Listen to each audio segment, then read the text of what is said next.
प्राचीन काल में किसी नगर में एक बुढ़िया रहती थी।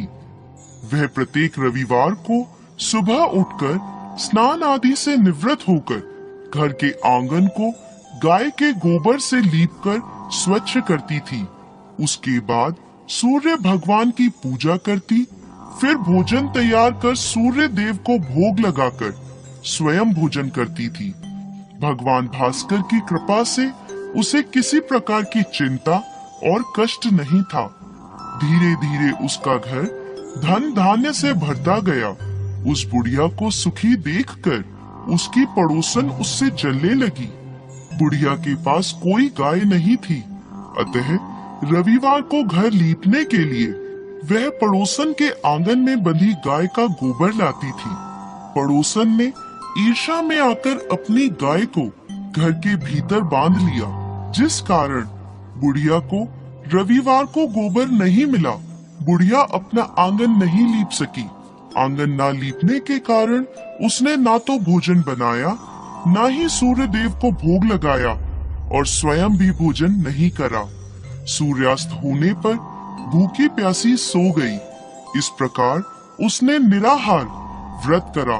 रात्रि में सूर्य भगवान ने उसे स्वप्न में दर्शन दिए और उन्होंने भोग न लगाने का कारण पूछा, तो बुढ़िया ने बहुत ही करुण स्वर में पड़ोसन द्वारा घर में गाय बांधने और गोबर न मिल पाने की बात कही।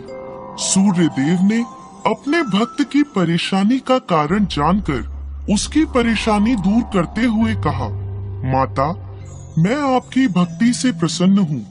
मेरा व्रत करने और कथा सुनने से निर्धन को धन और बांझ स्त्रियों को पुत्र की प्राप्ति होती है।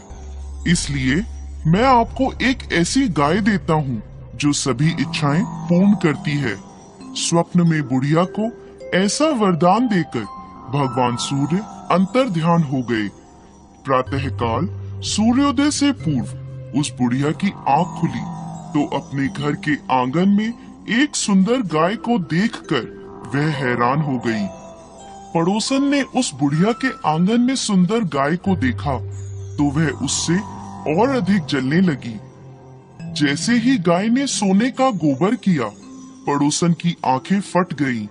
पड़ोसन ने उस बुढ़िया को आसपास न पाकर तुरंत उस गोबर को उठाया और अपने घर ले गई तथा अपनी गाय का गोबर वहां रख आई। बुढ़िया को सोने के गोबर के बारे में पता ही नहीं चला और बुढ़िया पहले की तरह भगवान सूर्य देव का व्रत करती रही और कथा सुनती रही। पड़ोसन की चालाकी देखकर एक दिन सूर्य भगवान ने तेज आंधी चलाई, जिसके कारण बुढ़िया ने गाय को घर के भीतर बांध लिया। सुबह उठकर बुढ़िया ने गाय का गोबर देखा तो उसे बहुत आश्चर्य हुआ। उस दिन के बाद बुढ़िया गाय को घर के भीतर बांधने लगी। सोने के गोबर से बुढ़िया कुछ ही दिनों में धनवान हो गई। अब पड़ोसन बुरी तरह जल भुनकर राख हो गई।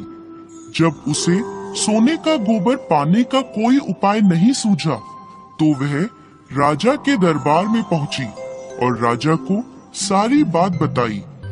राजा ने अपने सैनिक भेजकर बुढ़िया की गाय लाने का आदेश दिया। सैनिक बुढ़िया के घर पहुंचे। उस समय बुढ़िया सूर्य भगवान को भोग लगाकर स्वयं भोजन ग्रहण करने वाली थी। राजा के सैनिकों ने गाय को खोला और अपने साथ महल की ओर ले चले। बुढ़िया ने सैनिकों से गाय न ले जाने की प्रार्थना की। बहुत रोई चिल्लाई, लेकिन राजा के सैनिक नहीं माने। गाय के चले जाने से बुढ़िया को बहुत दुख हुआ। उस दिन उसने कुछ नहीं खाया और सूर्य भगवान से गाय को पुनः प्राप्त करने की प्रार्थना करने लगी। दूसरी ओर राजा गाय को देखकर बहुत खुश हुआ और सैनिकों से बोला, इस सोने का गोबर करने वाली गाय को गौशाला की जगह मेरे कक्ष में बांधा जाए।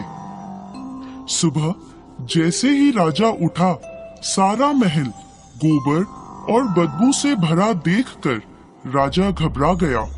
उसने सैनिकों से गंदगी साफ करने को कहा परंतु गोबर साफ ही नहीं हो रहा था। जितना साफ करते वह उतना ही फैल जाता। यह देखकर राजा क्रोधित हुआ और उसने पड़ोसन को राजमहल में बुलवाया और उसे दंडित किया। इसके बाद राजा ने तुरंत बुढ़िया को महल में बुलवाया और उससे क्षमा मांगते हुए सम्मान सहित गाय लौटा दी। तत्पश्चात राजा के महल से सारी गंदगी दूर हो गई। तब बुढ़िया ने राजा को रविवार के व्रत की और भगवान भास्कर द्वारा गाय दी जाने की सारी बात बताई। राजा ने अपने राज्य में घोषणा कराई कि सभी स्त्री पुरुष रविवार का व्रत किया करें।